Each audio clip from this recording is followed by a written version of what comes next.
Welcome back to my channel. আজ আমি তৈরি করব সজনে ডাঁটা দিয়ে মাংসের ঝোল। এই রেসিপিটা যদি ভালো লেগে থাকে তাহলে একটা লাইক ও কমেন্ট করবেন। নতুন বন্ধুদের জন্য রইল অনুরোধ সাবস্ক্রাইব করার। কড়াটা গরম হয়ে গেছে, এবার আমি সরিষার তেল ঢেলে দিলাম। ওই তেলের মধ্যে কেটে রাখা সজনে ডাঁটাগুলো দিয়ে দিলাম। এবার একটু ভালো করে নাড়াচাড়া করে অল্প ভেজে নেব। বন্ধুরা, আমি অনেক দিন রান্নার কোনো রেসিপি দিতে পারি না। আমার হাজব্যান্ড অসুস্থ, তার জন্য। তাই আমার পাশে থাকবেন সবাই। ডাঁটাগুলো ভাজা হয়ে গেছে, তুলে নিয়েছি। এবার ওই তেলের মধ্যে আলুগুলো দিয়ে দিলাম। এবার আলুগুলোকে ভালো করে নাড়াচাড়া করে ভালো করে ভেজে নিতে হবে।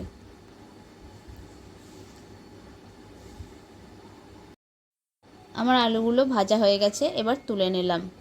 ওই তেলের মধ্যে পেঁয়াজগুলো দিয়ে দিলাম। এবার পেঁয়াজগুলোকে ভালো করে নাড়াচাড়া করে ভেজে নেব।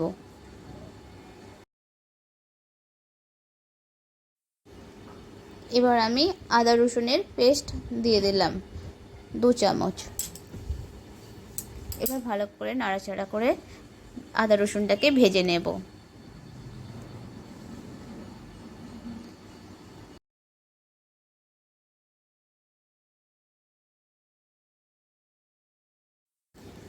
এবার আমি মাংসের টুকরোগুলো দিয়ে দিলাম।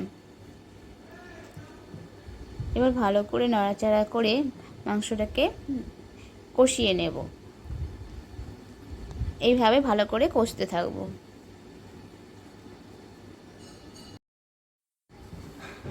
এবার টমেটো কুচি দিয়ে দিলাম, ক্যাপসিকাম কুচি দিয়ে দিলাম। এবার ভালো করে নাড়াচাড়া করে মাংসের সঙ্গে কষতে থাকবো।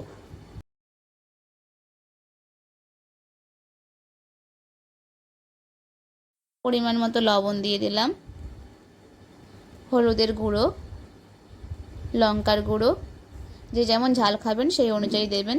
কালারের জন্য কাশ্মীরি লঙ্কা, ধনে গুঁড়ো, জিরে গুঁড়ো দিয়ে ভালো করে নাড়াচাড়া করে কষতে থাকবো। মাংসটাকে এইভাবে বেশ কিছুক্ষণ কষতে থাকবো।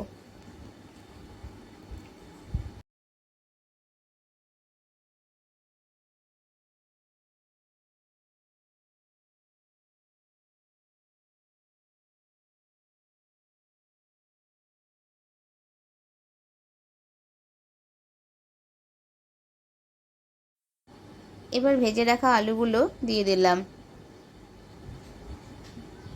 আমার মাংসটা কষা হয়ে গেছে, কারণ তেল ছেড়ে দিয়েছে।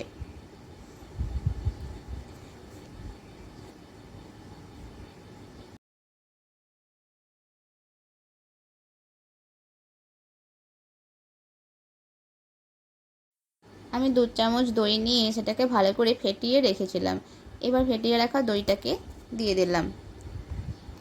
ওই বাটির মধ্যে সামান্য একটু জল মিশিয়ে দিয়ে দিলাম।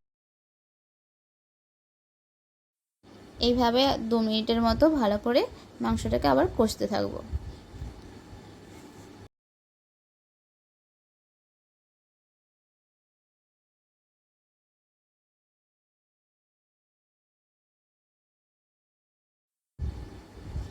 এবার পরিমাণ মতো জল দিয়ে দিলাম, দিয়ে কিছুক্ষণ ঢাকা দিয়ে রেখে দেব। এবার ঢাকনা খুলে ভালো করে নাড়াচাড়া করে নেব। আমার মাংসটা অনেকটাই সেদ্ধ হয়ে গেছে। এবার ভেজে রাখা ডাঁটাগুলো দিয়ে দিলাম। এবার মাংসের মধ্যে ভালো করে মিশিয়ে নেব। সামান্য একটু জল দিয়ে দিলাম, যেহেতু ঝোলটা একটু মরে গেছে।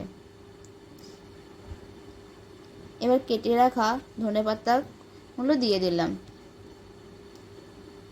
এবার ভালো করে নাড়াচাড়া করে নেব।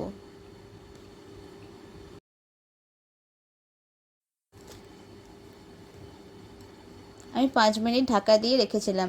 সজনে ডাঁটাগুলো সেদ্ধ হয়ে গেছে। সজনে ডাঁটা দিয়ে মাংসের ঝোল রেসিপিটা আমার কমপ্লিট। সবাইকে ধন্যবাদ আমার এই রেসিপিটা দেখার জন্য।